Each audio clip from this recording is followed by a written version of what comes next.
السلام عليكم ورحمة الله وبركاته. إن شاء الله بقى النهاردة نكمل في دورتنا ونرجع للساب. نخش بقى هنا على كان الساب في سيشن كام؟ كان في سيشن 3 ساب، ونبدأ نفتح الساب. رجعنا للساب بتاعنا الجميل. هنقول 3D. طيب، بسم الله الرحمن الرحيم. نبدأ بقى نشوف هنعمل اول حاجة معانا هنقول بقى نعرف بقى القطاعات اللي احنا نرسمها. define section properties frame section.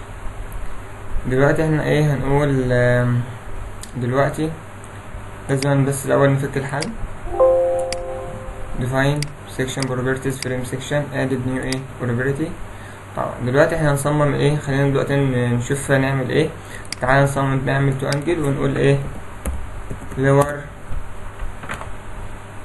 lower مثلا lower and upper big interface bracing تمام. ونديها برضو 90 في 90 في 9. تمام. وهنا الاوت سايد بتاعها بكام؟ يبقى 90 ملي. تمام. 9 سنتي 9 من 100.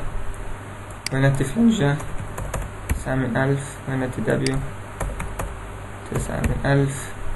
وهنا ديستانس 1 من 1 سنتي 1 من 100. خلاص. يبقى 90 في 90 في 9. تمام. اوكي. خلاص. هتقول لي added copy of probability، وهخليها هي مفيش مشاكل. cancel سوري، هي راحت فين اهي added copy. ونخليها بقى lower and upper small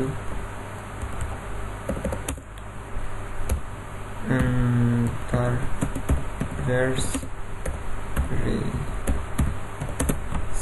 تمام. ونقول اوكي. وبعدين added new probability. تمام. ونختار one angle ونقول بقى vertical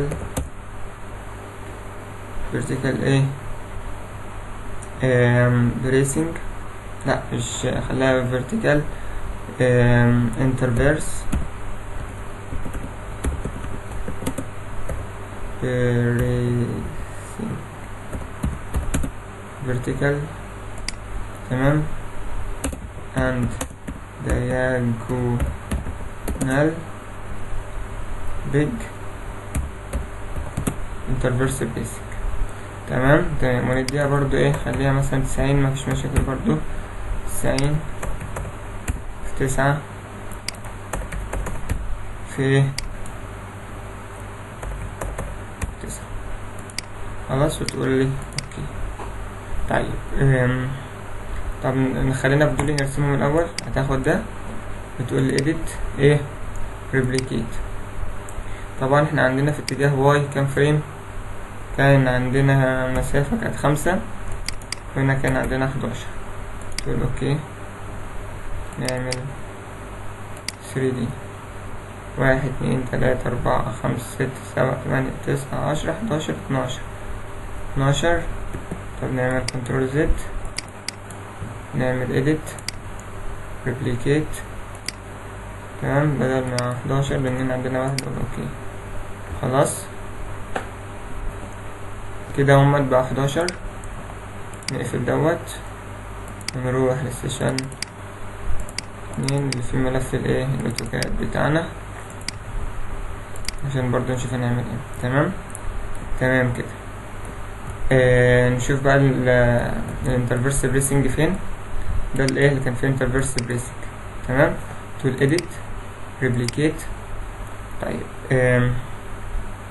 لا edit extrude joint to frame. طيب دلوقتي انت عايز تقرر فين اهو ده ده lower and upper small، وده lower and upper big. تمام. طيب المسافة 5 تمام، والنمبر 11 بتقول اوكي. نبدأ نشوف كده اهي اتعمل، بس في واحدة زيادة معلش هنمسحها. تمام. طيب وانت واقف فيها برضو هتعمل ايه بقى؟ ما بهدرش في 3 دي. طيب هنقول ايه؟ select properties frame section اهو lower and upper تمام. البيج reverse spacing select close. انا بقى قسمت كل واحدة باسمها عشان لما اجي اعمل select تبقى سهل. ماشي. من assign joint restraint لا من assign، احنا دول عايزين نصفر لهم من moment، تبقى من assign ايه اللهم صل على وسلم، من assign ايه frame local ايه access سوري، من assign frame فين انت اللي هو الريليز للمومنت بداية والنهاية apply اوكي. عملنا لهم كده ايه ريليز للمومنت في البداية وايه والنهاية. طيب تعالى هنا هتحدد دي وتحدد دي، تعمل edit divide frame. فين divide frame؟ edit line divide frame، خليها 2:1 apply اوكي. هنخش هنا في الاوتوكاد معمولة ازاي بالشكل ده، يبقى نظام كده ايه ماشي. هتقول لي ايه ممكن بقى اعمل select properties ايه frame section تمام، واقول له نفس اللور اند ابر ايه big select close، واروح جاي محدد دي ودي بس ودي واعمل لهم، والباقي اعمل له delete، واخد دولي ودولي واعمل لهم ايه assign frame release للمومنت تاني apply اوكي undeformed ايه شيء. طيب بعد كده يا باشمهندس هنبدأ نرسم، اقول له draw او نرسم هنا على طول draw. طيب انا مش عايز كولوم، انا عايز الايه الدياجونال الفيرتيكال اند دياجونال ايه تمام. البيج تبدأ من هنا لحد هنا، تبدأ من هنا لحد هنا، ونعمل نطلع كده ونبدأ نشوفها، كليك يمين عليها ونشوف تمام vertical and ايه diagonal. طيب هتحدد ايه دول كده برضو، وتعمل لهم ايه assign frame release للمومنت apply اوكي. تقول عندي فورمات شيب، تحدد ده كله، وتقول فايل ايه وتقول edit replicate اوكي. بس نيجي هنا، كان المسافة بين كل فريم وفريم كام؟ 5، عشان لو مش 5 بقت 5 تمام كده. طيب كده احنا خلصنا الايه اللونجيتودينال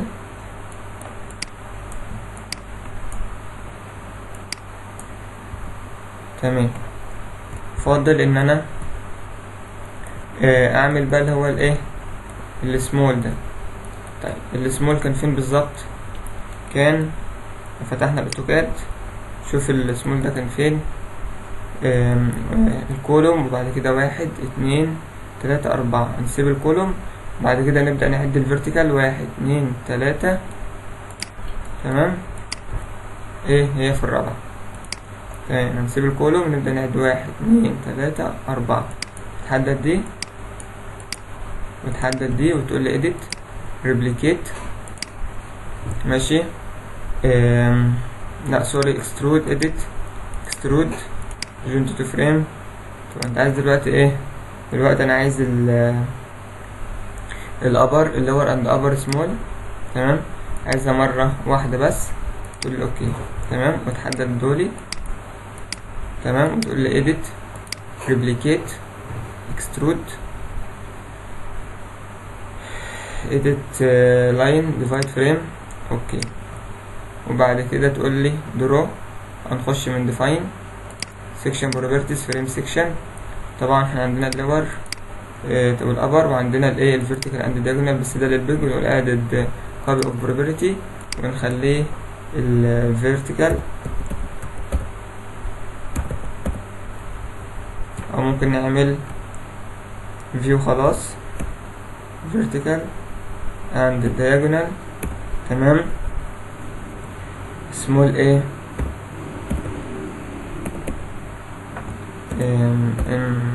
interverse ray. الموضوع ده بيبقى سهل في التحديد قوي. تمام. اوكي، ياخد امر الرسم ده vertical and diagonal ايه، لا هو مش ده، هو فيه ودي. تمام. واخدينه من هنا لهنا لهنا. تمام. لو انت بقى عايز تقسمهم اكتر من نقطة، هتبدأ بقى عشان تقسمهم اكتر من نقطة تعمل ايه، ممكن كمان نعمل واحد هنا مفيش مشاكل. انا ممكن اجيب من هنا واعمل واحد هنا خلاص، بحيث برضو اقلل الباكلينج امبلان هنا، ويبقى الباكلينج امبلان بدل ما كان الطول كله تمام بقى نص. تمام. ونعمل بقى الايه vertical and diagonal دي اند دي، ونحن عاملين ده كده خلاص. ونيجي برضو هنا ماشي، يبقى الفيرتيكال اند diagonal بيج اهو، يطلع من الامر بسكيل خلاص. طيب حدد ده كله.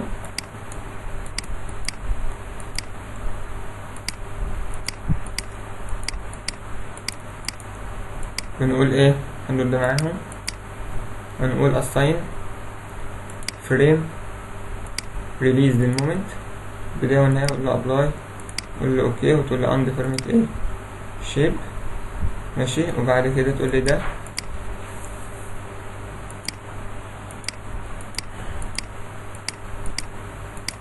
وتقول لي هنا edit replicate في اتجاه واي 10 5 مرات. اوكي خلاص. طيب هتيجي هنا ونروح شايلين ده ومسحين ده خلاص.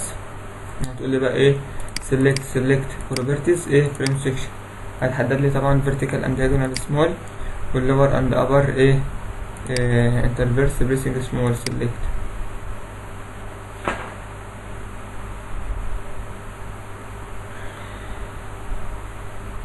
vertical and diagonal small, lower and upper ايه small interverse bracing. select close.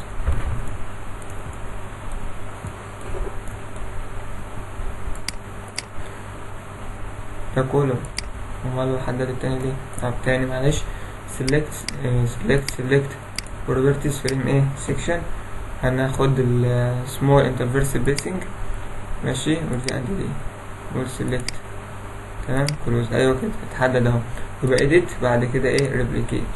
طب هو دلوقتي في اتجاه ايه، في اتجاه اكس، في اتجاه اكس يبقى نصفر دي وعايزه مرة واحدة. طيب بيبعد عن اتجاه اكس قد ايه؟ تمام. انا عايز مسافة، يبقى تاخد من دي لحد ايه دي، حوالي 12 متر كام 45.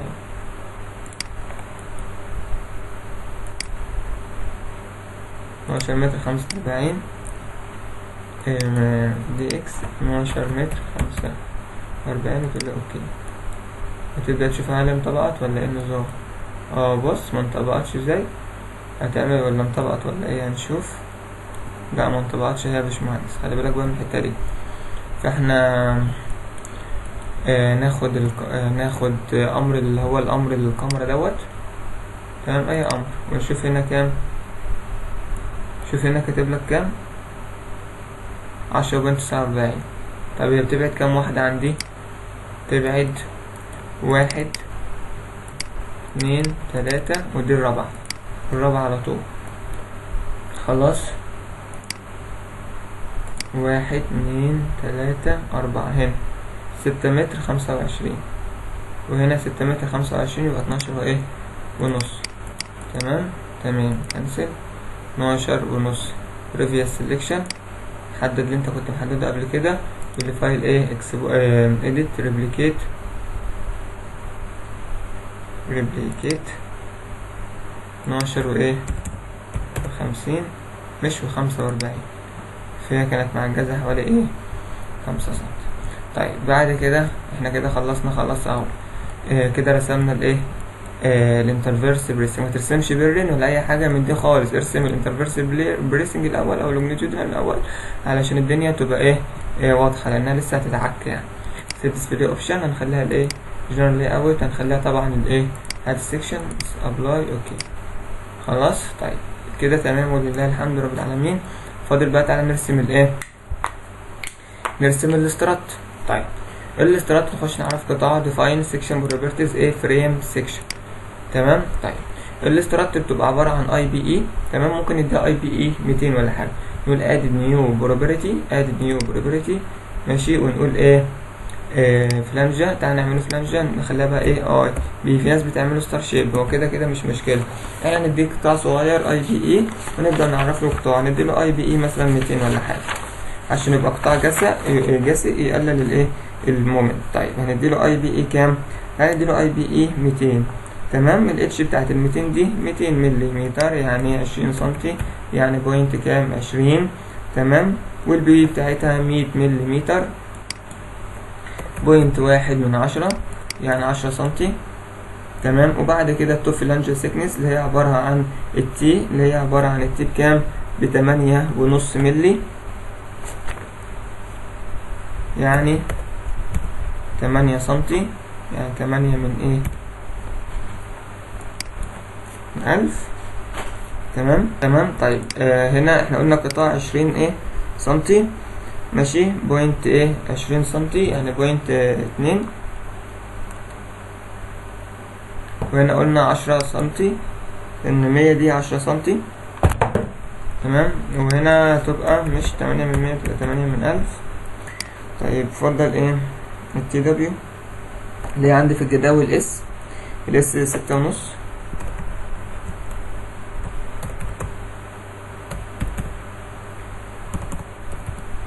تمام. طيب التي فلانجة هنا التي فلانجة ويتس كان بوينت 1/10 هنا برضو زيها. وهنا البوتن فلانجة. طيب ده التوب فلانجة سيكنس، هنا البوتن فلانجة سيكنس بكام 85 لانها كانت عبارة في الجداول عن التي. ماشي تمام كده خلاص كده. طيب ونعمل ايه اوكي. طيب احنا سميناه اي بي اي. ممكن نعمل اي بي اي تاني معلش نعملها موديفاي ونعمل لها هنا ايه نكتب جنبها استرات ونقول اوكي ونحدد دي كده ونقول اديت. تمام. ايه اكسترود ماشي، هتبقى عبارة عن استرات. فين الاسترات اهوت. تمام. المسافة في الايه في الواي 5، النمبر هنا كام 10. اوكي خلاص. طيب بعد كده تحدد ده وتقول له edit replicate. تمام. في اتجاه الزد مسافة مقدارها كنا واخدينها تقريبا 2 متر، هنا 0 ونقول له اوكي سوري بالسالب. edit replicate كانت بالسالب -2 تقول لي اوكي خلاص. وتحدد دي برضو بتقول لي edit replicate 0 في اتجاه الواي 5 كم مرة 10 مرات. اوكي تمام. في واحد زيادة هنا ولا ايه. تمام كده تمام قوي. طيب كده تمام جدا. فضل ايه بس فاضل يا باشمهندس حاجات بسيطة جدا. ايه هي؟ هنقول دلوقتي الاسترات ده هناخده على كله. تمام. طيب تعال نشوف بس المسافة في الساب بكام ونروح جايين واخدين ايه امر الكاميرا ده نشوف الطول ده قد ايه اهوت 20. يبقى فايل ايه edit او اول حاجة ايه select properties. نختار بقى الايه فريم سيكشن وتقول لي ايه استرات، تقول select close. بعد كده فايل edit ايه replicate في اتجاه الايه الاكس احنا قلنا بكام؟ ب20. وبعد كده هنا تقول لي بكام؟ ب0 وهي مرة واحدة. تقول لي اوكي. جه يعني، بس نتأكد انها جت عليها بالظبط. جت عليها بالظبط. خلاص. طيب previous selection. بس قبل ما نعمل previous selection هات امر الكاميرا وشوف المسافة دي قد ايه بالظبط. من هنا لايه لهنا كام؟ 45. ماشي. يبقى هتعمل ايه يا باشمهندس؟ previous selection من هنا اهيت موجودة هنا اهي. حدد لك دوت. تقول فايل ايه؟ edit replicate بقى. replicate. طيب في اتجاه الكام؟ هنا في اتجاه بدل تبقى 45. تمام. احنا كنا واخدين دوت كنا واخدين دوت 25 ودوت 20. يبقى المسافة كلها كانت 45. اوكي تمام. واتظبطت اهي. طيب احنا رسمنا المنشأ كده وده تعريف الايه الاستراكتور. ماشي. طيب فضل دوت ودوت. طيب تعالى بس هنا معلش نعمل بقى ايه؟ edit. هنا برضو نفس الكلام. هتقول لي edit divide frame. edit divide frame. edit line divide frame. تمام. اوكي خلاص. فهو المفروض تتعمل كلها على الاسترات. يبقى فايل. هو مش كله يعني. بص هو في الايه في اللهم صل وبارك على سيدنا محمد. هو في التراس لان هنا في برضو لونجيتودينال فنضطر ايه نعملها كلها. تمام. اما هنا مش شرط خالص. او ممكن اعمل واحده لو انا مش عارف احدد واعمل ايه سيلكت واعمل لها ريبليكيت على طول. او امسح الباقي واعمل له ريبليكيت. بس مش مشكله اتحددت اهو. هنعمل edit ايه؟ ادي edit line divide ايه فريم. بتقول لي اوكي. خلاص. طيب وهنا نفس الكلام برضو. هتحدد كله على طول اهي. سهله الدنيا وجميله وواضحه. خلاص. يبقى edit برضو edit line divide frame. اوكي خلاص كده. ليه انا بعمل الكلام ده كله؟ ان انا لسه هحط هنا الايه احط هنا بريسنج. طيب هحط هنا بقى الايه الفيرتيكال بريسنج. طيب تعالى نشوف هنا الفيرتيكال بريسنج كان قد ايه. كان اول واحده واكيد حطينا في اخر واحده. يبقى edit line divide frame. اوكي برضو.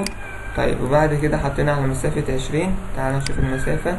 هنفضل ايه تاني؟ يبقى اول من هنا لكام؟ لهنا كام؟ 1 2 1 2 3 3 بس. 1 2 3. طيب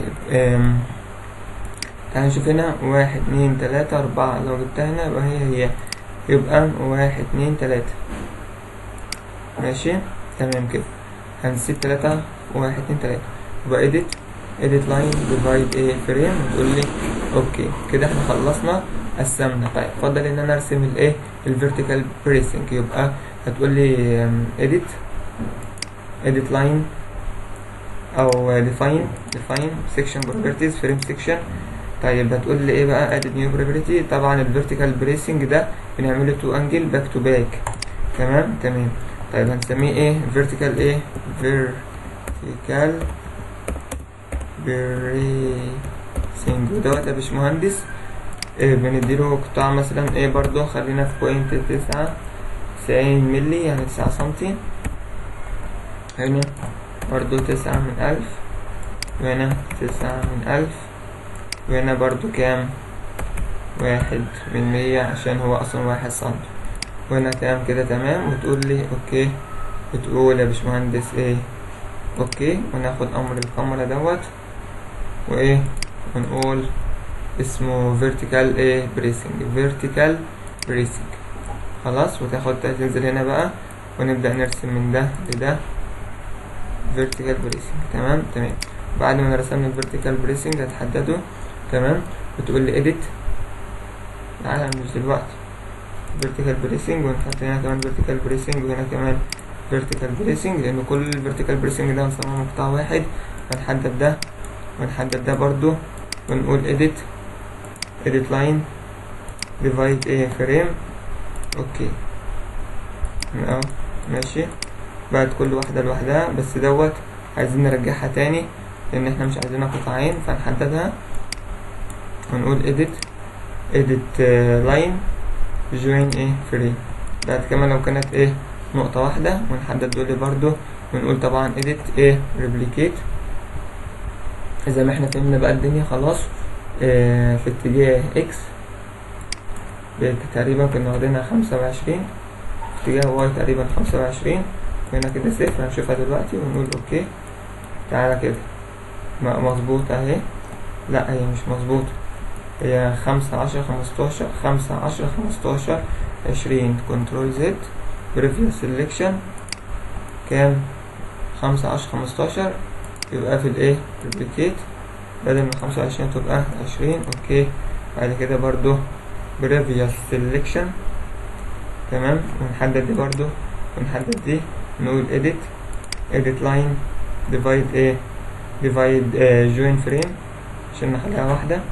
طيب بعد كده يا باشمهندس نبدأ بقى ايه نعمل اخر واحدة ريبليكيت. نحدد ده كده اهوت، وبعد كده تقول لي edit ايه ريبليكيت. طيب الاتجاه ده يبقى المرة دي كام 45، الاتجاه ده 50، يبقى اوكي تمام كده. ونحدد دوت ونخليها ايه edit line join frame. بعد كده لو كانت ايه join واحد. اما الموضوع هنا هيختلف، الموضوع هنا هيبقى عبارة عن الشكل ده line vertical bracing من هنا لهنا، هنا لهنا تمام، ومن هنا لهنا. طيب انا بعمل كده ليه؟ طب اللي رمينا على المر اروح جاي ايه ماسح تمام، عشان لسه اعمل لها ايه. تعالى ده الاول بس، حدد ده حدد ده حدد ده حدد ده، تقول لي edit، او ممكن بقى من select على طول select properties ايه frame section. دلوقتي انا عايز الفيرتيكال ايه bracing. فين الفيرتيكال bracing اهي select، حددتها كلها واعمل close، واعمل ايه assign frame release للمومنت، واقول apply واقول اوكي تمام، واعمل undeformed shape اهوت، واعمل previous selection تمام، واعمل لها او ما اعملش previous selection، حدد دي على طول وحدد دي وحدد دي على طول. وبعد كده اعمل لها edit replicate في اتجاه طبعا ادي الواي، في اتجاه الاكس، في اتجاه الاكس 20، ونقول اوكي. ونروح هناك نتأكد يا باشمهندس انها ايه بقت على الوصلة بالظبط تمام كده. بقى الموديل جميل جدا خلاص. طيب نرجع بقى هنا ودي كده كده معمول لها الايه، نحدد دي ونحدد دي، ونقول edit بقى ايه replicate في اتجاه يا باشمهندس الواي بكام ب5، وهنا ب0، وهنا بكام ب10، ونقول اوكي خلاص. بقى الشكل اهو معانا تمام معانا. طيب دي طبعا مش موجودة تمام، ودي طبعا مش موجودة، المفروض ما كنتش اعمل لها ريبليكيت سوري. تمام كده تمام.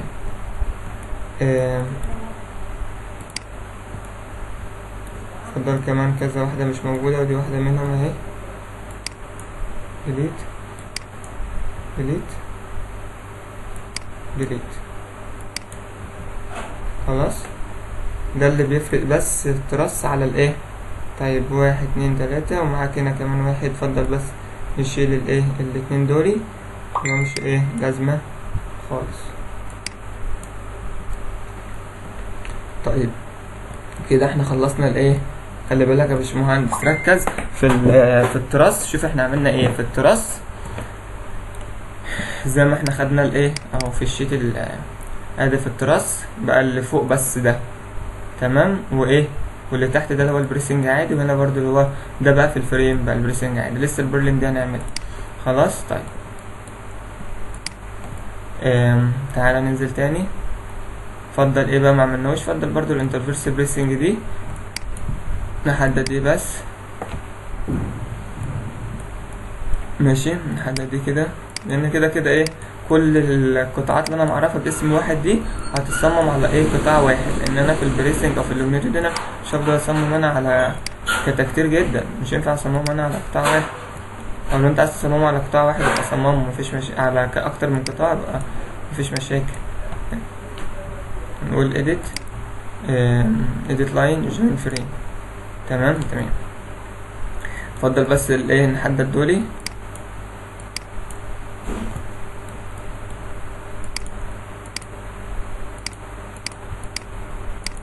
نعمل لهم edit duplicate. مسافة كام بقى؟ احنا كنا عاملين التراس كام؟ 25.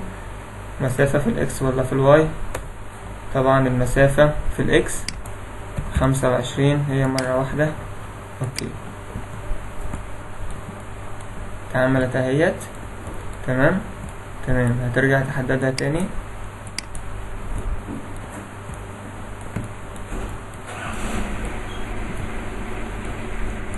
حددت كده كده كده كده. بعد كده نعمل لها edit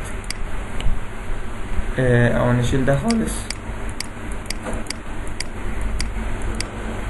نعمل لها edit replicate في اتجاه الاكس. ماشي. في اتجاه الواي بقى ب5. هنا كام؟ 10 مرات. اوكي تمام. هنشيل ده كله ندلته وده ندلته خلاص. طيب اللهم صل وبارك على سيدنا محمد. اتفضل ايه يا باشمهندس؟ اتفضل بس اللي هو حوار دوت ودوت كده نحددهم ونعمل لهم edit replicate في اتجاه الايه، في اتجاه بقى المرة دي اللي هو الايه الواي. طيب ب20. اوكي ايه ده؟ كنترول زد previous selection edit replicate هنا مرة واحدة. اوكي بعد كده previous selection edit replicate في اتجاه بقى. طبعا احنا خدنا ناخد المسافة دي كام؟ 45. تقول لي ايه؟ اوكي بعد كده undeformed shape وبعد كده select properties ايه frame section strut select close. كده كله ايه اتحدد اهوت. تمام. بما اننا محددين نخش برضو نتأكد assign. انا مش عايز استرات، سوري مش عايز استرات. هنعمل undeformed shape. ماشي معلش. select properties frame section. انا مش عايز استرات، انا عايز بس الايه اللي هو الفيرتيكال بريسنج. select واعمل ايه close واعمل ايه فايل ايه واعمل define واعمل سوري assign frame. نعمل لها release في 0 و0 apply. اوكي تمام. برضو ايه زيادة التأكيد نعمل undeformed shape. طيب دلوقتي يا باشمهندس فاضل ايه؟ الحمد لله كده رب العالمين عملنا المنشأ بتاعنا كل الحكاية بس هو اللي فاضل ان انا اعمل الايه البرلين. وبعد ما اعمل البرلين اعمل الايه نعمل بقى ان شاء الله الايه بعد ما اللي هو الايه الفيرتيكال بريسنج ونعمل بعد كده الاند ايه جيبل. طيب احنا لو دخلنا نشوف سيت ديسبلاي اوبشن ودخلنا نشوف الاكسترود فيو ونخش هنا نلاقي الايه الاكسترود فيو اهوت ونقول ابلاي وبعد كده نعمل اوكي ونبدأ نشوف هل المنشأ بتاعنا كويس ولا ايه عشان بس لو فيه غلط او حاجة. طيب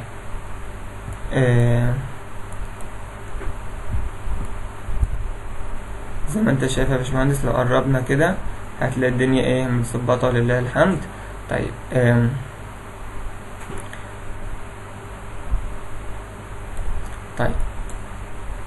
تمام كده لله الحمد. نبدأ بقى نعمل ايه بقى نشيل اكسترود فيو تاني ونعمل ايه نشيل نخليها ستاندرد ابلاي. اوكي طيب هنعمل فايل سيف از. هنا بقى المرة دي في الايه هنعمل ديسكتوب نيو فولدر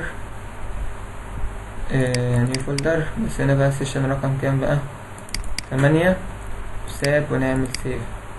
خلاص سيفنا.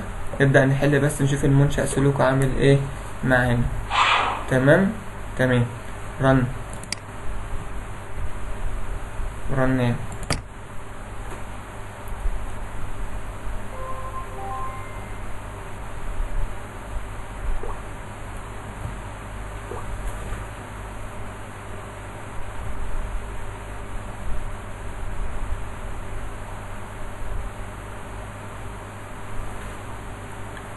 نعمل ستارت انيميشن.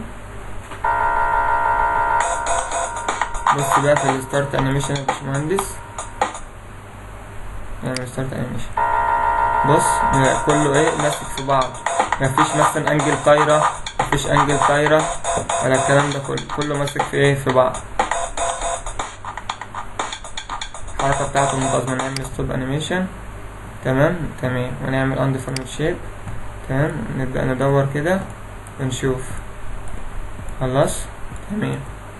ونعمل فك الحل تاني. على قد ما اقدر بتجنب الرسم في ال3D. يعني انا كل شغل هتلاقيني اكسترود وإيديت والكلام ده كله. الرسم في ال3D ممكن اغلط ان المنشأ كله بيبقى شبه بعض. طيب تمام كده. الاسترات دوت بتصمم على انجل. الاسترات هو ده بيتصمم على مرة واحدة، يعني ما بيتصممش جزء وجزء. فاحنا بس قسمناه علشان نقدر نرسم نجيب النص. فهنقول بقى select properties ايه فريم سيكشن. انا اختار تاني الاسترات. تمام الاسترات ونقول ايه select. نعمل close وإيديت line join ايه فريم. خلاص بحيث انها ايه يبقى joint لانها ايه هنطلع الفورسز منها مرة واحدة. طيب اللهم صل وبارك. اتفضل ايه بقى. تعالى نعمل البرلين. طيب البرلين يا باشمهندس ده استرات معرفينه قطاع اي بي اي 200 وده برضه استرات اي بي اي 200. طب هو الاسترات اقوى ولا البرلين؟ طبعا الاسترات، لان كمان الاسترات ده بيمنع الباكلينج او بيقلل حدوث الايه الباكلينج. فاحنا هنسيب الاسترات زي ما هو هنا ونبدا ننزل تحت نعمل الايه البرلين. طيب البرلين هنا كان كام واحده؟ لو دخلنا على فايل الاوتوكاد هنلاقي ان البرلين كانت عباره عن واحده، حطينا مكانها دلوقتي استرات واسترات، ونعمل كمان ايه واحده وكمان واحده يبقوا 2. ماشي. فاحنا لو جينا هنا وعملنا مسكنا الكولومز ده الكولوم ده واحنا حددينه كده. تمام خدنا الكولوم عملنا له ايه edit او نحدد ده معلش كده ونحدد الايه الكولوم. بعدين نقول edit line divide frame يا باشمهندس عند البريك سيكشن. في divide frame برضو لو مسافات، لو انت عايز تحطها ابسوليوت. وخلينا دلوقتي في الايه في البريك سيكشن ابلاي. اوكي هنلاقي ان اصلا الكولوم بقى ايه نصين، نص فوق اهو ونص تحت اهو. تمام هناخد النص اللي تحت ده ونعمل له edit replicate. تمام كم مسافة سوري edit line divide ايه فريم. كم مسافة؟ خليهم مسافتين. لا احنا عايزينهم كام 3 ونقول اوكي. فاصبح برلين هيتحط هنا وبرلين تاني هيتحط هنا. فهمنا اللعبة بقى. ونقول ايه assign divide بقى divide ايه section properties frame section. نخش نقول add new ايه property ونختار قطاع البرلين من هنا. فين قطاع البرلين او الشانل؟ هو ده. ونسميه مثلا ونديله ايه ونسميه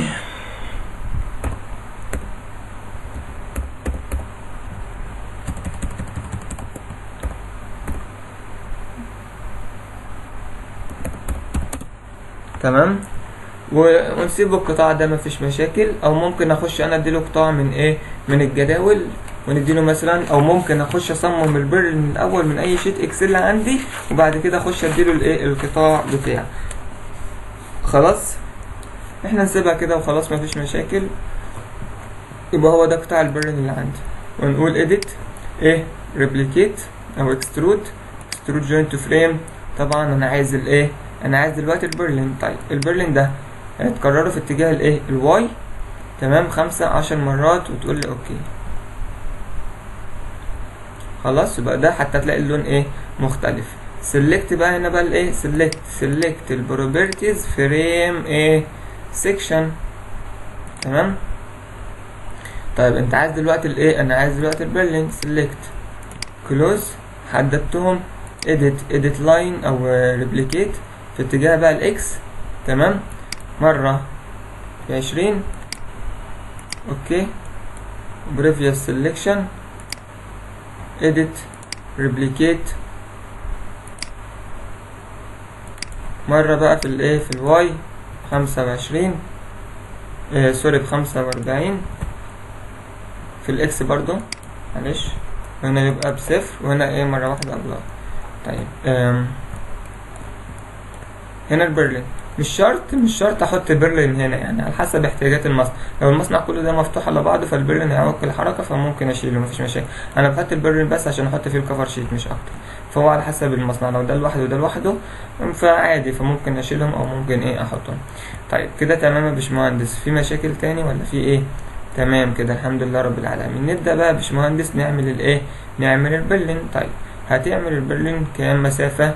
هتحدد دوت تمام وتحدد دوت بس ولا اكتر ولا اقل، ونخش من هنا ونشوف بس البرلين كام ايه، البرلين اللي فوق كام مسافة، 1 2 3 4 5، 5 مسافات يا ايه يا باشمهندس. يبقى هتقول لي هنا هتشيل ده دلوقتي وتقول لي edit line divide frame كام 5 وتقول لي اوكي، 1 2 3 4 5 6 برلين، وهنا برضو edit line divide frame تمام اوكي خلاص. طيب تمام كده هنبدأ بقى ايه ده كله هتحدده، ده كله تحدده تمام. طيب مش هينفع برضو نحط ايه البرلين اللي هنا، الاسترات ده هيشيلها مفيش مشاكل. فنعمل بقى edit اللهم صل على سيدنا محمد، بعد كده extrude line to frame. طب نوعه برلين، ادي البرلين. طيب في اتجاه x ولا y ولا z؟ طبعا هي كانت في اتجاه y، مسافة 5 متر، نمبر 10 تقول له اوكي تمام كده. هتيجي هنا طبعا هنا البرلين هو على المسافات دي تمام.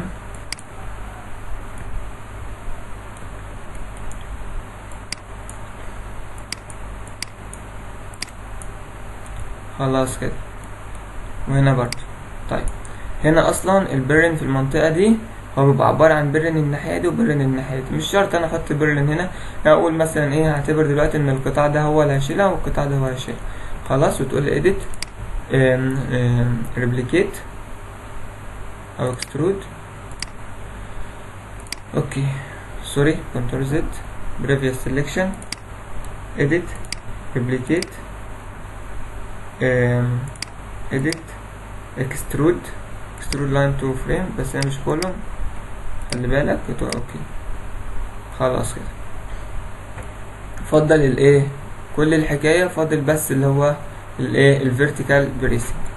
طيب معلش بس ده كان الفيرتيكال بريسنج، هنقول بس define section properties ايه frame section vertical bracing.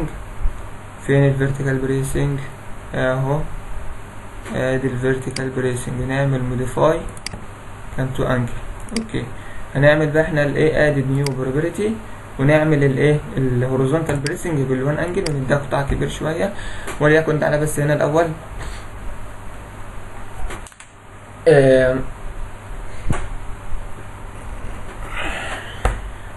نسميها ايه horizontal bracing. والهوريزونتال بريسنج دوت هنديله قطاع ايه 90 في 90 في ايه في 9 سم تمام. واللون مثلا عايزين لون مختلف شوية، الاسود مش شغال هنا، تعالى هات الايه دوت اوكي ماشي مفيش مشاكل اوكي. وتاخد الكاميرا دي وتقول لي ايه الفيرتيكال ايه، لا احنا عايزين بقى الايه الهوريزونتال بريسنج اهو، اعرف وارسم على طول. طبعا نجري نفتح الايه ونشوف اول واحد كام ماسكه، 1 2 3 وبعد كده 2 وبعد كده ايه 3 2 2 3 3 1 2 3 وبعد كده ايه 2. نبدأ بقى ايه خلي بالك اهوت، بعد كده دوت خلي بالك قوي كمان، وبعد كده دوت وبعد كده دوت وبعد كده ايه دوت، وبعد كده 1 2 3 دوت. خلصت يا باشمهندس، حددتهم. هتمسك واحدة فيهم بس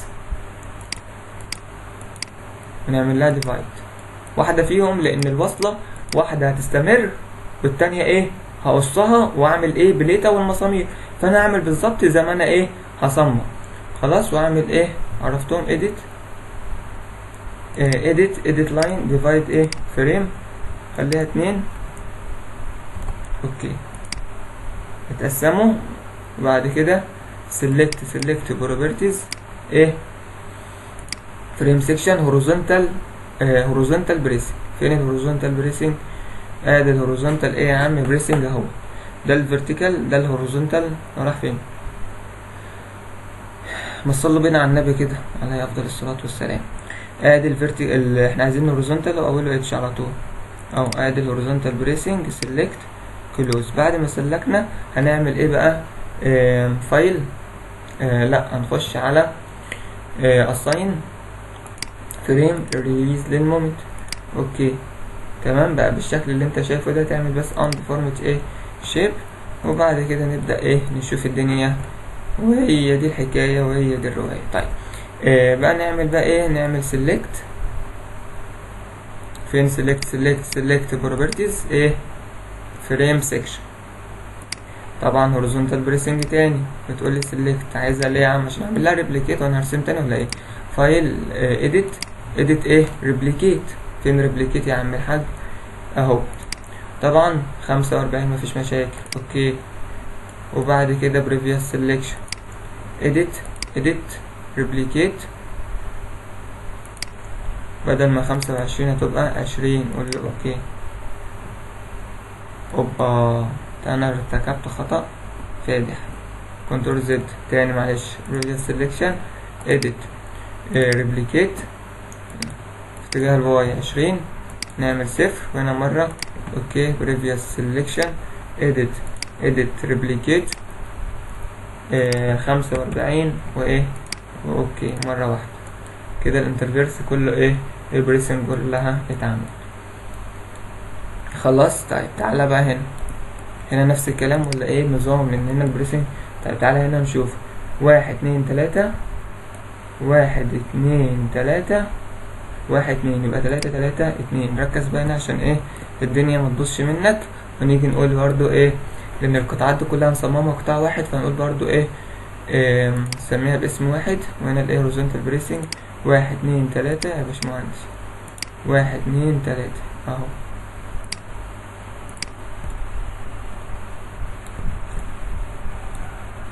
ركز والله اصلح حالك، لان بقى ايه اهو هتبدأ ممكن تخش في بعضها.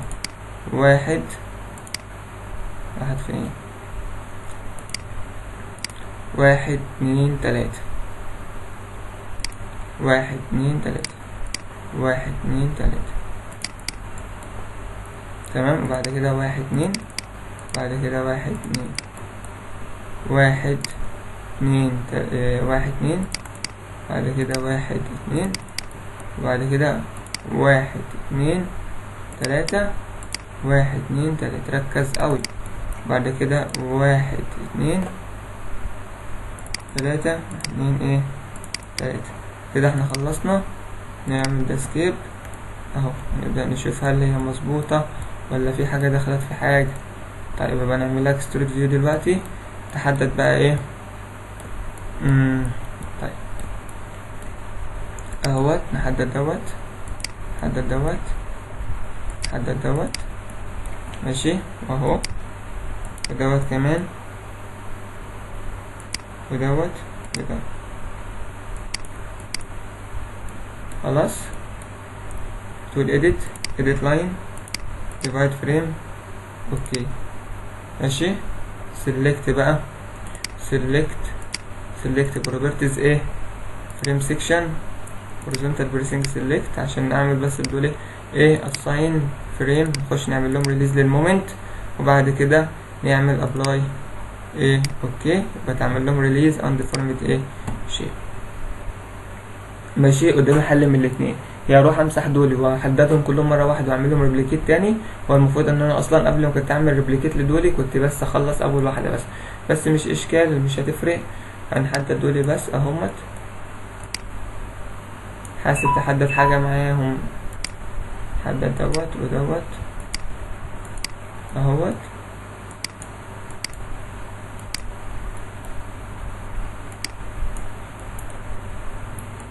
تمام كده. بعد كده edit replicate replicate اوكي. edit previous selection edit تاني replicate 20 اوكي. خلاص كده المنشأ ايه كده خلص. لو عملنا set display option دخلنا على دي وعملنا بس الايه invisible دي apply اوكي. نخش نعمل ايه يا باشمهندس؟ نعمل دلوقتي run مفيش مشاكل.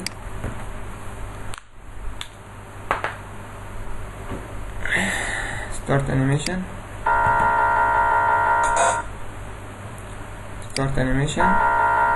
بص يا باشمهندس هتلاقي المنشأ كله بيتحرك كما لو كان واحدة مفيش زاوية طايرة. خلي بالك انها لو الحتة دي فيها مشكلة كبيرة جدا ان يكون في مثلا هنا زاوية طايرة مش مربوطة كويس.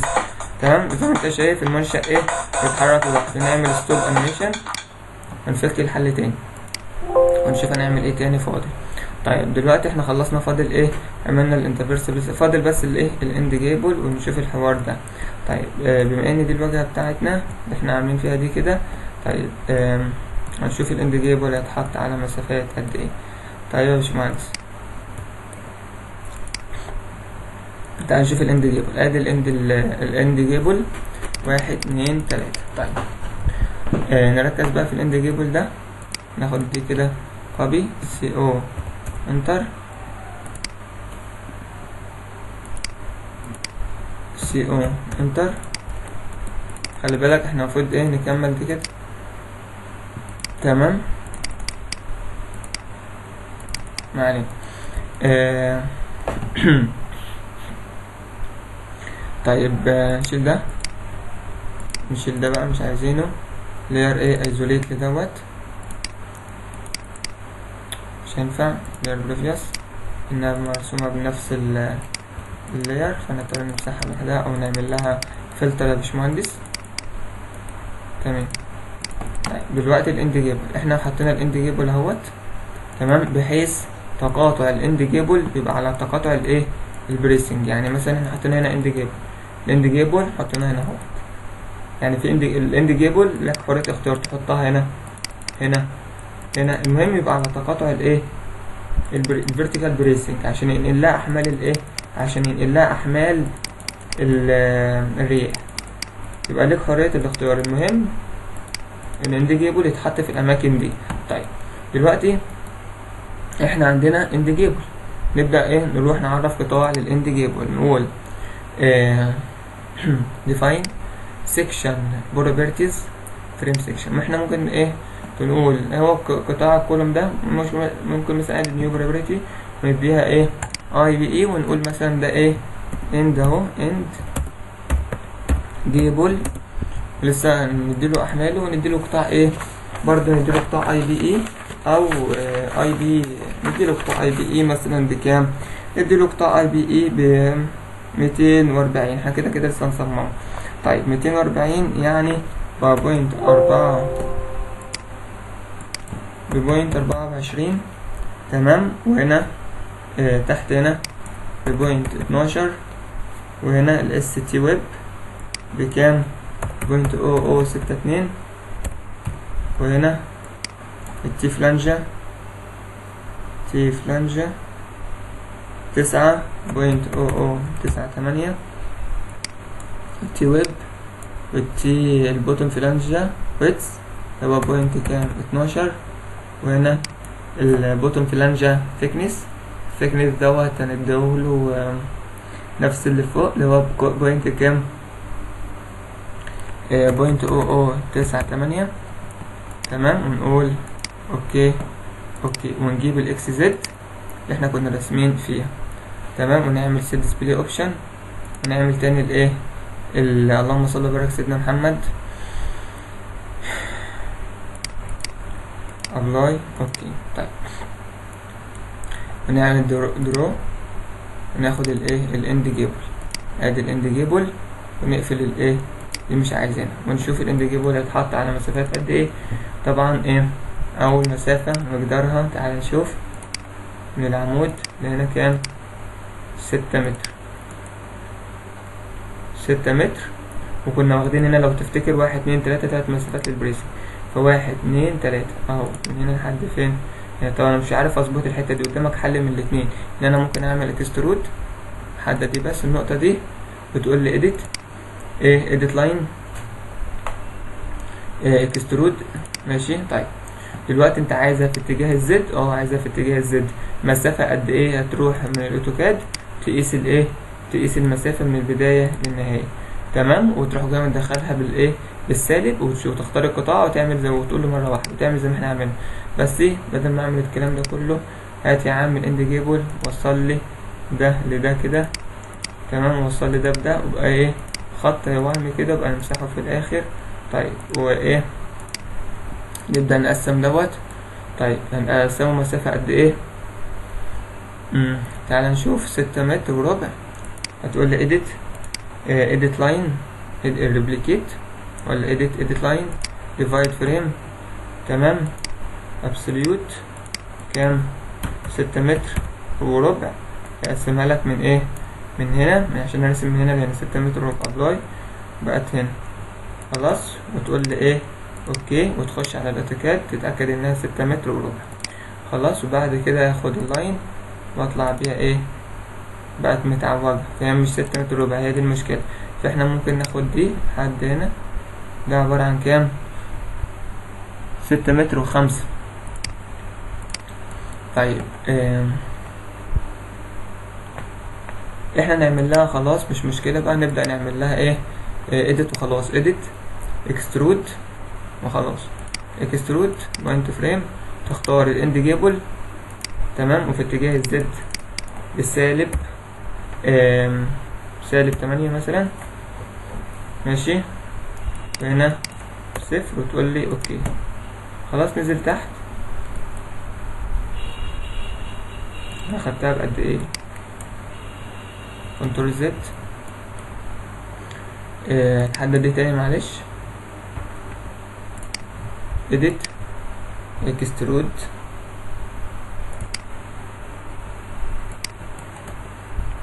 سالب 8 متر 10 مرات مرة واحدة، عشان نخليها سالب 8 نخليها سالب 9، ونقول اوكي، نخليها اند جيبل ونقول اوكي. نزلت فين؟ في المنطقة دي. فاحنا ناخد ده كده كلها ونعمل edit line cancel close edit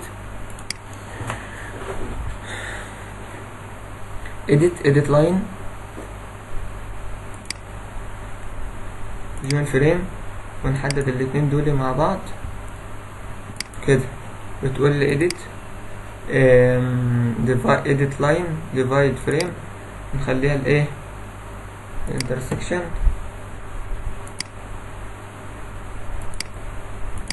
اوكي. يا رب تعمل الحمد لله اتعملت اهي واتقسمت. طيب هنحدد ده كده وندلته خلاص كده يا باشمهندس. في مشكلة؟ يبقى احنا فهمنا الحتة دي بتتعمل ازاي.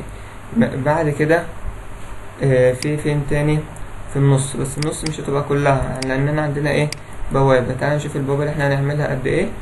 البوابة نطلع نشوف مثلا، ناخد سايز البوابة على حسب طبعا اللي مطلوب او اللي طالبه المهندس.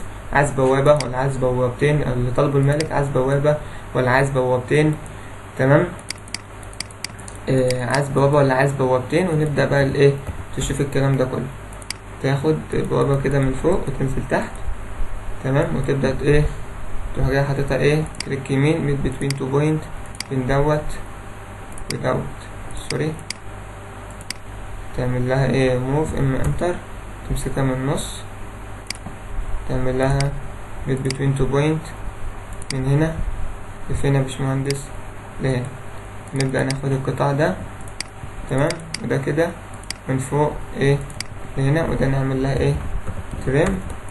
ماشي تريم، وهنا تريم، وتشيل ده كده، وده مش هينزل كانتليفر، ده لازم أن يطلع كده خلاص. والباقي ده بيتغطى بالايه بالكفر، وده برضو بيتغطى بالكفر، وده برضو بيتغطى بالايه كفر شيت، او بيدينا حائط او ايه ايا كان بقى. خلاص. طيب بعد كده يبقى ده ينزل مسافة قد ايه بقى؟ هينزل مسافة مقدارها من البرلين رقم 2. يعني لو دخلنا من البرلين رقم ايه من 2 نروح 2 من تحت، يعني ايه 1 2 هنا في برلين الواحد 2. ناخد اي كولوم كده ونقول ايه الحتة دي ونخلي بالنا منها. خلاص. طيب ونحدد ده كده ونعمل edit extrude. تمام extrude او ماشي، ونحدد ده برضو معاه. تمام بحيث نقول edit extrude على ايه تقاطع البريسنج. خلي بالك edit extrude line to point. طيب تمام -9 مفيش مشاكل اي حاجة. وبعد كده تحدد دوت وتحدد دوت وتقول لي ايه edit line divide frame intersection apply اوكي. تبدأ تمسح ده يا باشمهندس وايه، وتبدأ تمسح الايه الجزء اللي تحت اللي ملهوش اي لازمة دوت. خلاص. وبعد كده نبدأ نمسح دوت بقى ايه ما عادش له لازمة خالص. وبعد كده وده برضو عشان لسه هنعمل الايه السايد جيرز. خلاص. طيب وتحدد دوت وتقول ايه assign joint restraint ونديله الايه الانج بتاعنا apply اوكي. طيب نشوف ده قطاع ايه. لو بص كليك يمين هتلاقي ده قطاع ايه columns. سوري، هتلاقي القطاع ده اند جيبل، القطاع ده اند جيبل. طب القطاع ده مش اند جيبل، عايز اخليه اند جيبل، هتحدده كده وتقول assign frame فريم سيكشن اند جيبل على طول، اند جيبل ابلاي اوكي. او طريقه تانية بس دي الافضل طبعا لانها بتنقل الاحمال معاك. هتاخد دي وتقول لي ايه assign copy assign وتنقل ده معاك وتقول لي ايه assign bust assign frame وتقول لي تشيك تقول لي اوكي وتعمل ريفريش بقى زيه. تحدد ده وتقول لي edit line divide هنخليه بقى اللي هو الايه الجوين على طول فريم كما لو كان قطاع واحد. طيب تمام. تعالى بالمرة نعرف الايه السايد جيرتس. define section properties frame section فين الاند جيبل. تعالى ناخدها قطاع الاند جيبل ونقول edit copy منه ونسميها بس الايه سايد جيرتس ونقول اوكي. وبعد كده يا باشمهندس نبدأ نرسمهم وناخدها كده، او ممكن برضو ان انا اتجنب الرسم احدد دي واقول لا بس دي ماشي. تعالى نرسمها وخلاص. اند جيبل من هنا يا باشمهندس لفين بقى؟ هنا سوري كنترول زد. هناخد بس الايه السايد جيرتس من هنا يا باشمهندس لهنا، ده كمان من السايد جيرتس كده، ومن هنا لهنا ومن هنا لهنا ومن هنا لهنا. تمام. ونقفل دوت نعمل ايه ده كده ونطلع. طيب يا باشمهندس هتختار ده وده وده وده وده وده معاك ماشي، وتعمل لي ايه edit line divide frame. حدد ده كله سوري تاني معلش. بتقول لي edit line line divide frame. الفريم ده هتخلي الانترسكشن ابلاي اوكي. تبدأ تشيل الملهوش لازمة، كان ده ملهوش لازمة. طيب وده برضو نفس الكلام هتحدده وتقول assign copy assign وتحدد دوت ودوت وتقول assign ايه best assign ايه best assign. راحت فين اهي وادي الفريم ونقول اوكي ونعمل ايه ريفريش. طيب كده احنا خلصنا الايه السايد جيرتس. طيب الكولوم ده انا عايزه كولوم زي ما هو، ما كنت مش عايزه متقطع كده، ماشي. هتحدد ده كده البوينت دي، وتحدد ده معاهم، تحدد ده كده، تحدد ده معاهم، وتحدد ده معاهم يا باشمهندس، تحدد ده معاهم، وتحدد ده اهوت معاهم، وتحدد ده، وتقول لي edit line join frame. خلاص بقى لو كان ايه عمود واحد. ده بالنسبة لهنا. تعالى نشوف بالنسبة لهنا هنعمل ايه، ولا هنمسكها قد ايه. هنا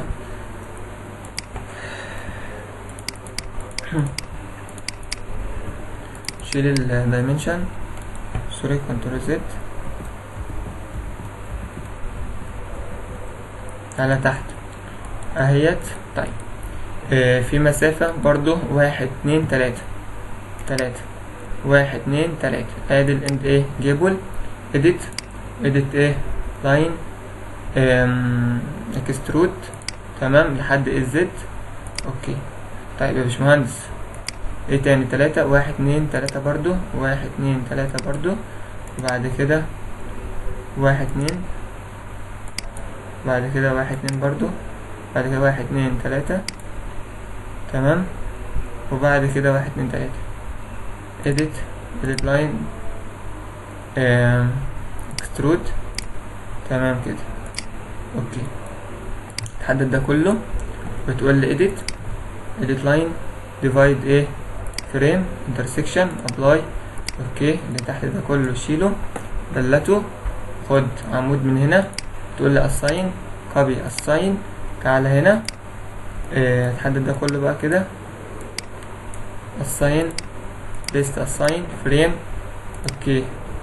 refresh، بقت ايه القطاع الاند جيبل. طيب هتمسح ده مش عايزينه،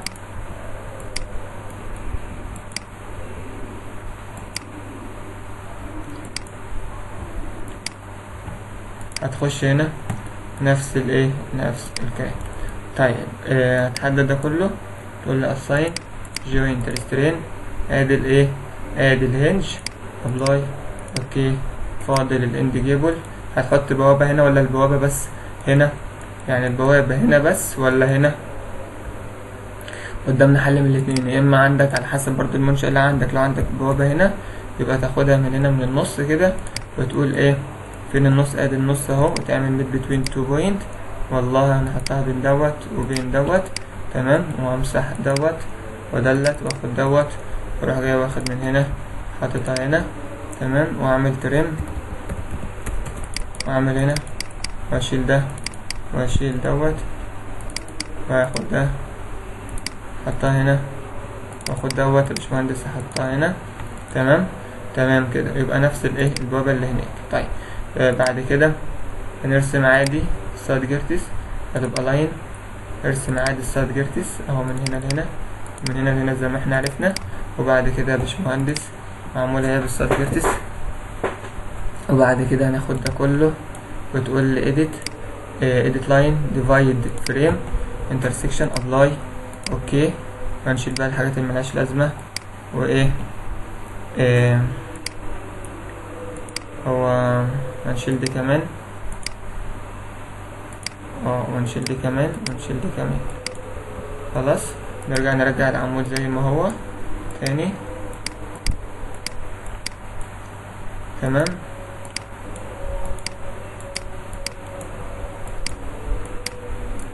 خلاص. بعد كده edit line ايه join frame، تمام كده. كل اللي احنا عملناه ده هتقول لي select 3D بقى.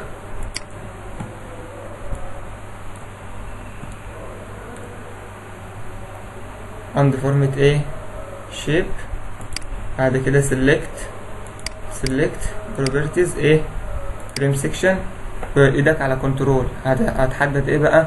طبعا هنحدد الاند جيبل، لا مش عايزين احنا الكولوم، الاند جيبل، وهنا في ايه تاني اند جيبل وسايد جيرتس، تمام. تقول لي select واعمل كلوز، تمام اهو اتحددت. وبعد كده هتتنقل في المسافة، تقول لي edit ايه replicate، او سيبك ما تنقلهاش دلوقتي، بعد ايه ما نحط اللود عليها وخلاص. طيب هنحدد الايه اللود، هيبقى هنفرض ان المنشأ اللود بيضربه الناحية دي او بيضربه ايه الناحية دي، فهنحط القيمتين. تعالى بقى نحط، لو ما نحط القيمة دي select properties ايه frame section end ايه end جيبل select، نعمل close، نعمل edit، assign frame load pattern راحت فين،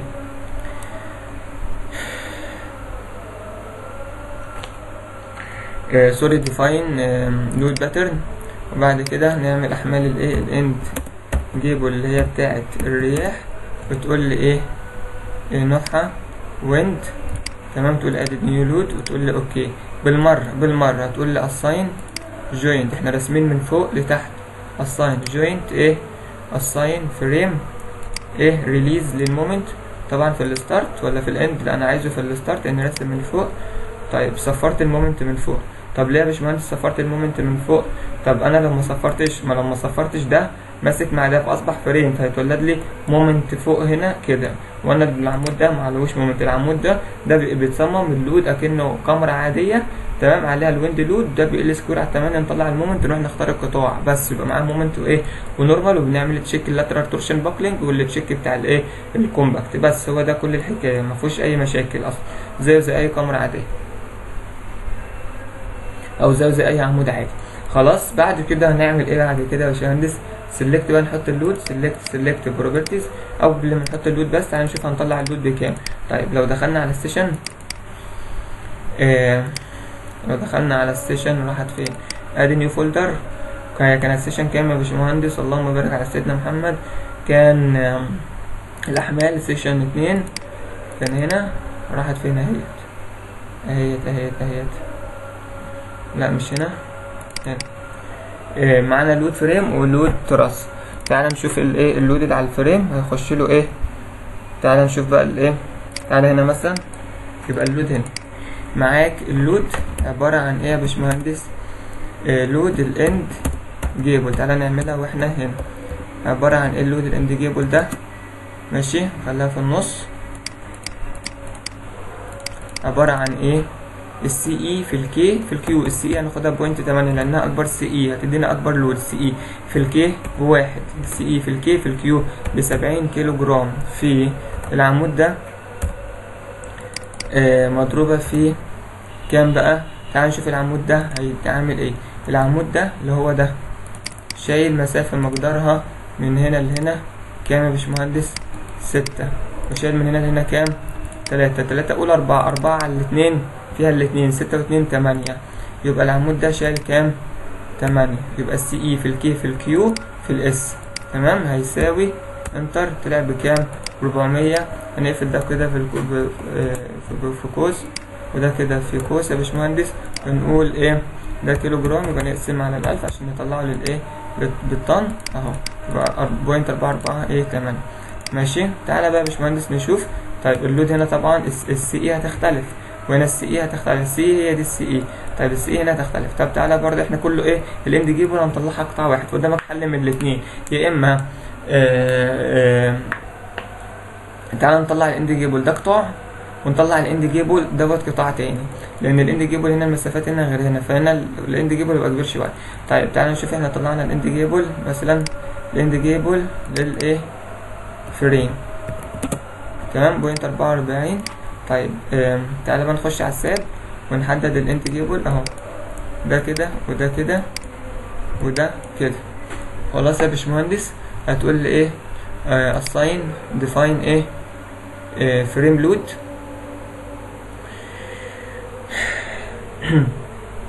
frame load distribution. طيب distribution هندخله في اتجاه بقى الايه، في اتجاه الواي جرافيتي، في اتجاه الايه اللي انا عايزه، في اتجاه الواي، تمام، او ممكن اخليه لوكال اكسس 2 وخلاص، اخليه لوكال اكسس 2، احنا بوينت ايه 448، وتقول ابلاي، لا مش كده طبعا، يبقى كنترول زد undeformed shape، هتحدد ده وتحدد ده وتحدد دوت وتحدد العمود ده. طيب احنا بالمرة طب تعالى عشان في غلط احنا عملناه، بس معلش، احنا فرضنا ان العمود ده شايل 6، وتعالى هنا قلنا العمود ده كام؟ 8، لا هو مش 8، ده مش 6، ده هيشيل النص، يبقى 3 و2 كام؟ 3 و2 5، هو 5 مش 8. هنا دي كده المسافة دي 5، انتر. تمام 5. تمام يبقى بوينت 28. ودوت هيشيل ايه، هندي كلها بوينت 28 وخلاص. هنحدد بقى الايه يا باشمهندس، راحت فين في الساب اهوت، ودوت ودوت ودوت. طيب العمود ده كل ما اجي احدده، ما احنا قلنا بقى عشان كده انا فضلت اعملها ارجعها عمود تاني اهو. نرجع تاني edit line join frame، بقى عمود ايه واحد، متعملش ليه. edit line join frame اهو، بقى عمود واحد عليه اللود. تمام. طيب ودوت ده يبقى عليه لود مختلف. ده هيشيل نص من هنا ونص من هنا، فده اللود ده يبقى ده غير ده. ماشي. يبقى assign frame load joint ايه فريم distribution. طيب الديستريبيوشن ده ندخله كام، بوينت كام 28. في لوكال اكسس 3 بقى، لوكال 3 ابلاي. تمام اوكي. اللود بص بقى يا باشمهندس ايه اللي حصل، اللود هنا مظبوط، اللود هنا مش مظبوط. يبقى تحدد ده وتحدد ده، او نعمل كنترول زد على طول وايه، ولو وقفنا undeformed shape. تمام معلش، نبدأ بقى ايه، هندخل دي لوحدها ودي لوحدها وخلاص. assign ايه فريم لود distribution خلاص.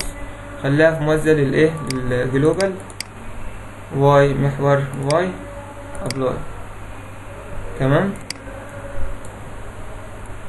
وهنا برضو حدد دي وتقول لي ابلاي. طبعا انا ارتكبت خطأ فظيع. كنترول زد، معلش تاني كنترول زد. هنقف على ده وكليك يمين عليه نشوف اللودز بس. كان عليه كام، 1 2 3 4. ده تمام. هنحدد ده ونحدد ده ونحدد ده و assign frame load ايه distribution بوينت 28. بس ما تنساش تختار الاند جيبل لان هنا ما كناش مختارينها يا باشمهندس، وكانت في الديد، وبالتالي هو عمل ريبليس، شيل اللود القديم هنا وكان حاط اللود ايه الجديد. ابلاي. تمام في الواي. وبعد كده نحدد دوت. تمام. نحدد دوت ونقول edit، وفي الاند جيبل ابلاي. خلاص تمام. فاضل دول نعمل اوكي ونشوف ايه اقصى مسافة بين دول شايلينها. اقصى مسافة ممكن يكون شايلها العمود هنا، هو العمود ده شايل من هنا لهنا كام 5، وهنا كام لكام وهنا برضو زيها. فلو قلنا هنا كام 5 وهنا 5، ومن هنا لهنا كام 6، فاصبح نص 6 3 و3 و2 كام 3 و2 ونص، 3 و2 ونص 5 ونص. يبقى كل الحكاية مش هتختلف كتير، بس تنزل تحت كده بدل ما كانت كام 5 تبقى 5 ونص، اي بوينت 308 وخلاص. هنحدد ده كده وتحدد ده، تحدد ده، تحدد ده وتحدد ده. تمام. تمام. assign ايه ونحدد ده ونحدد برضو ايه ده. تمام. طبعا انت لو عايز تدخل اللود بتاع كل عمود لوحده احسب له المسافة من السنتر للسنتر، ليك حرية الاختيار. طيب بعد كده distribution. طيب بوينت 28 احنا قلنا بوينت كام بوينت 308 بوينت 308. متنساش حاجة الديد لود اد في اتجاه الواي ابلاي. اوكي. طيب ده كده احمال الايه تقول undeformed shape. بعد كده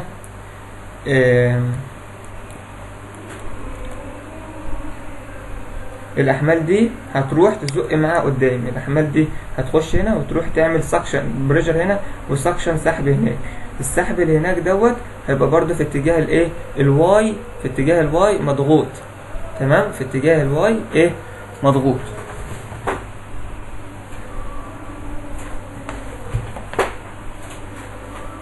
خلاص يبقى سحب، يبقى select. طيب طيب دلوقتي احنا كده ايه ظبطنا كل حاجة. select properties ايه frame section. معانا ايه بقى الساد جيرتس اهيت، ومعانا طبعا الايه الاند جيبل. فين الاند جيبل يا باشمهندس؟ ادي الاند جيبل اهوت.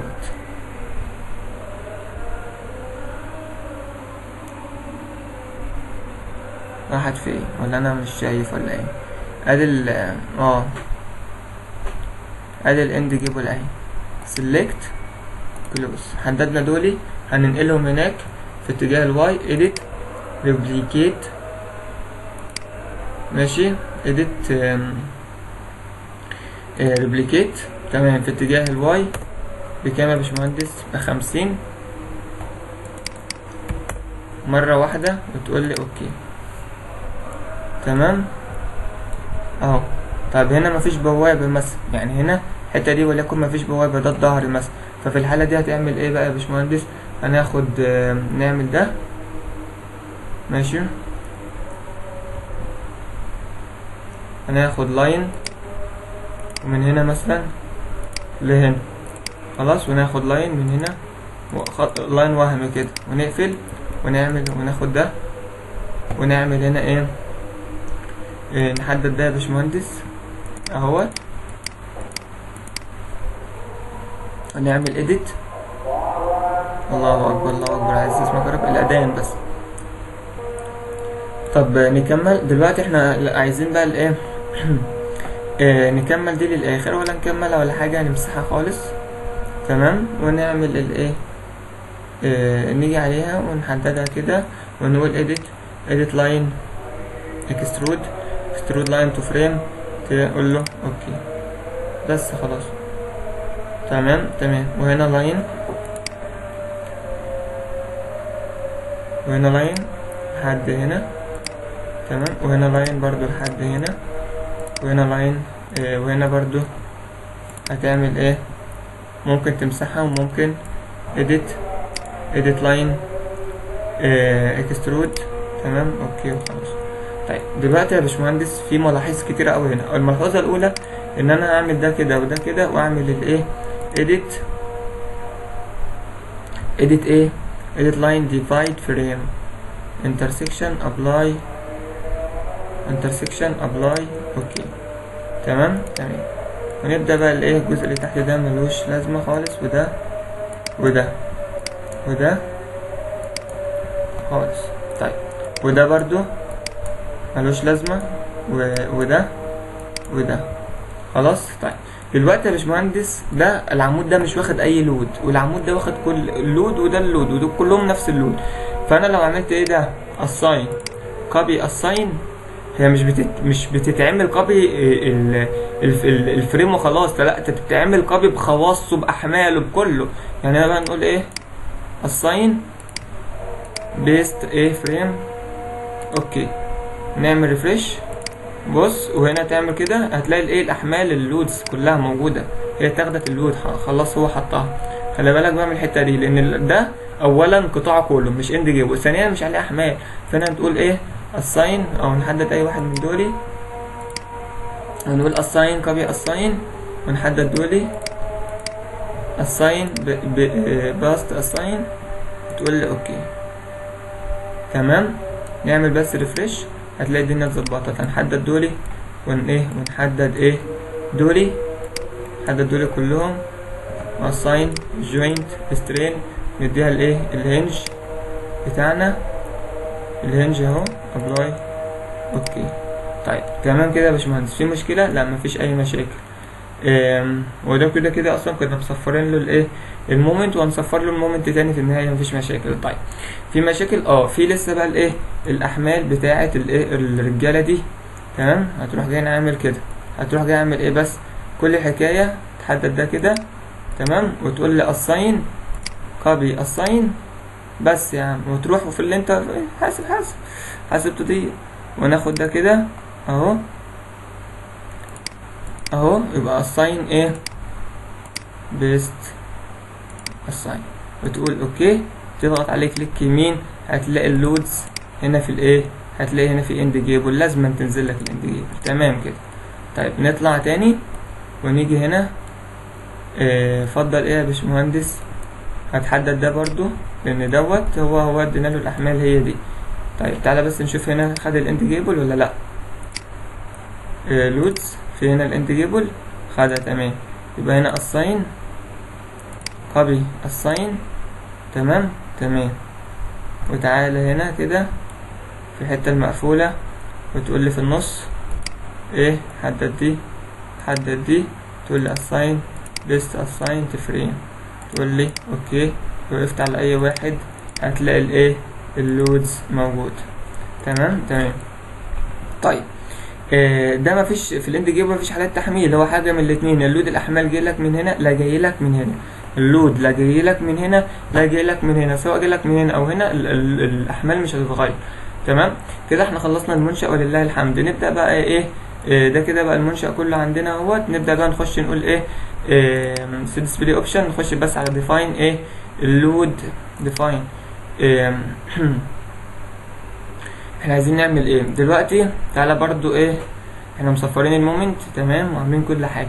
طيب فضل بس نعمل اكسترود فيو نشوف المنشأ بتاعنا هل فيه غلط ولا لا. نبص عليه بصه كده، ابلاي، اوكي.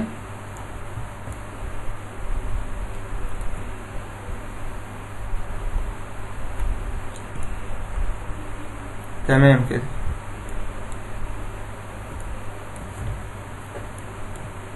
خلاص كده يا باشمهندس، اللهم صل على النبي. المنشأ تمام اهو كويس. نبدأ بقى نقرب على القطاعات كده ونشوف ماشي. انجلز اي بي برلين شانل. تمام. وهتلاقي الالوان ايه متظبطه، كل حاجه متظبطه. وهنا الفيرتيكال والدياجونال، هتلاقي الدياجونال تعالى كده هتلاقي الدياجونال والفيرتيكال ايه كلهم 1 انجل، ودي هتلاقيها 2 انجل باك تو باك. تمام. لاحظ ان انا عملت كل اللور والابر 2 انجل والدياجونال والفيرتيكال 1 انجل.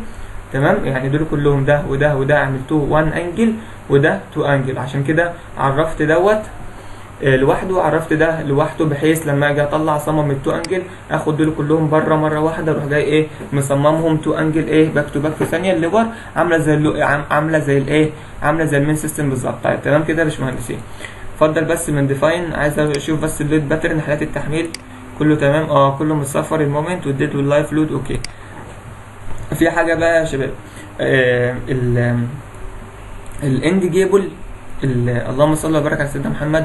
البريسنج ما بتصممش على احمال غير احمال الاند جيبل، لان الريح بتضرب هنا. تمام. اللي بيشيل الاحمال هو الاند جيبل، وبيوزعها على الايه بيوزعها على الفيرتيكال الهوريزونتال بريسنج. تمام. وبالتالي الاحمال بتاعه الهوريزونتال بريسنج دي بتصمم على الايه على الاحمال الايه الاند جيبل بس. تمام. والاند جيبل بيتصمم برضو على احمال الاند جيبل. تمام. فكل ده اللي احنا الاند جيبل والجميل اللي احنا رسمناه دوت الفيرتيكال كله بيتصمم على الاند ايه جيبل. تمام. فقدامك حل من الاثنين. انا بعمل كده. الحل الاول انك من ديفاين لود كومباينيشن، انت الماكس دي تدخل فيها حاله تحميل للاند جيبل اللي هي حاله تحميل الرياح، وتقول اد وتاخد اقصى واحده فيهم. تمام. وممكن تضيف تقول اد نيو، تقول لي حاله تحميل لوحدها اسمها الايه الاند جيبل، وتقول طبعا الايه ما فيهاش غير الاند جيبل بس، وتقول اد وتقول ايه اوكي هي احمال الويند، وتقول لي هنا الاند ماشي هنخليها مثلا الويند جيبل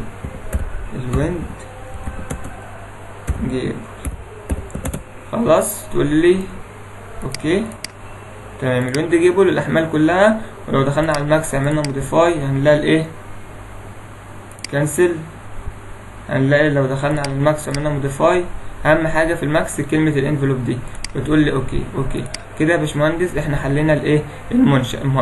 المره الجايه بقى ان شاء الله مش هنعمل حاجه غير اننا نطلع ايه ده الحاجه دي بره ولا ايه ازاي. اعمل ريفرش كده، ريفرش هي بتطير ولا ايه؟ هنا ركز بس كله معمول له. تمام. تمام. تمام، تعالى هنا كلها معمول لها تمام، كله هنا معمول له تمام. لسه برضه هنشوف الايه الانيميشن اللي هو برضه بيظبط الدنيا معانا. طيب كده تمام كده يا باشمهندس، خلاص تمام. ان شاء الله بقى المره الجايه نبدا بقى ايه، نبدا نطلع بقى الستريننج اكشن. اول حاجه مثلا نمسك حاجه نطلعها. اول حاجه نمسك مثلا الايه الفيرتيكال، هنا الايه الفيرتيكال بريسنج، نبدا نطلع الاحمال ونصمم. تمام. الفيرتيكال بريسنج انا مش هصمم بس، مش هاجي اعمل ايه، لا والله الفيرتيكال بريسنج ده هعمله قطاع وده قطاع وده قطاع وده قطاع عشان اوفر، لا ده ناخد الفيرتيكال بريسنج كله واطلع الماكسيمم هوب وايه، واصمم الفيرتيكال بريسنج بتاع المنشأ كله على قطاع واحد. تمام. تعالى هنا ده كله اللور والابر بتاعه قطاع واحد، الدياجونال قطاع واحد، هنا برضو الابر واللور قطاع واحد، الدياجونال قطاع واحد. فعشان كده كنت باجي على نفسي واعرف كل حاجه زاويتين في حاجه اعرفها زاويه وهكذا، افضل ايه اعرف الكلام ده كله. طيب فين البوابه؟ ادي البوابه اهيت والدنيا تمام. بس كده، وان شاء الله بقى ايه نبدا نكمل بقى الايه المحاضره الجايه ونشوف هنعمل ايه. والسلام عليكم ورحمه الله وبركاته.